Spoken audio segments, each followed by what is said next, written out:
మొదటిసారి నల్గొండ జిల్లాకు వచ్చిన బీజేపీ రాష్ట్ర అధ్యక్షుడు నారపరాజు రామచంద్రరావుకు పార్టీ శ్రేణులు ఘనంగా స్వాగతం పలికాయి. స్థానిక వెంకటేశ్వర స్వామి దేవాలయంలో పూజలు నిర్వహించిన అనంతరం క్లాక్ టవర్ సెంటర్ వరకు భారీ ర్యాలీ నిర్వహించారు. నల్గొండ జిల్లా పర్యటన సందర్భంగా అనటం చిన్న వెంకటరెడ్డి ఫంక్షన్ హాల్లో జిల్లా బీజేపీ నాయకులతో సమావేశంలో పాల్గొన్నారు.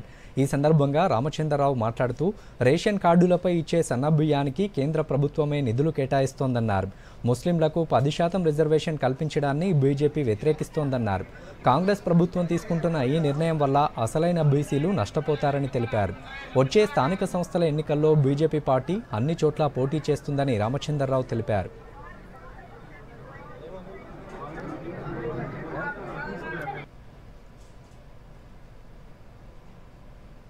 మరి ముఖ్యమంత్రి గారు ఈరోజు ఇక్కడ రేషన్ కార్డులో వితరణ కోసం పంపడం కోసం వస్తున్నారు. నేను ముఖ్యమంత్రి గారిని ఒకటే డిమాండ్ చేస్తా ఉన్నాను.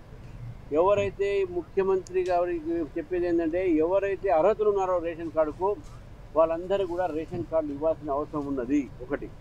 రెండోది, ఈరోజు రేషన్ కార్డులో పంపిణీ చేస్తున్నటువంటి ఒక ధాన్యం ఏదైతుందో, బియ్యం ఏదైతుందో, ఈ యొక్క బియ్యము మొత్తం 5-6 కిలోలు మొత్తం కూడా కేంద్ర ప్రభుత్వం ఉచితంగా ఇస్తుంది ప్రధానమంత్రి గరీబ్ కళ్యాణ్ యోజన కింద.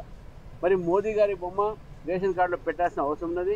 ఈ 42% ఒక రిజర్వేషన్లో 10% ముస్లిం రిజర్వేషన్లని మతపరమైన రిజర్వేషన్లు మేము వ్యతిరేకిస్తున్నాం. సుప్రీంకోర్టు కూడా దాన్ని ఒప్పుకోలేదు. మరి ఎందుకు ఈ యొక్క మతపరమైన రిజర్వేషన్ కాంగ్రెస్ పార్టీ తీసుకొస్తుంది? దీనివల్ల అసలైన బీసీలకు నష్టం జరుగుతున్న విషయాన్ని కూడా ఈ రాష్ట్ర బీసీలందరూ కూడా ఈరోజు గుర్తించాల్సిన అవసరం ఉన్నది, గమనించాల్సిన అవసరం ఉన్నది.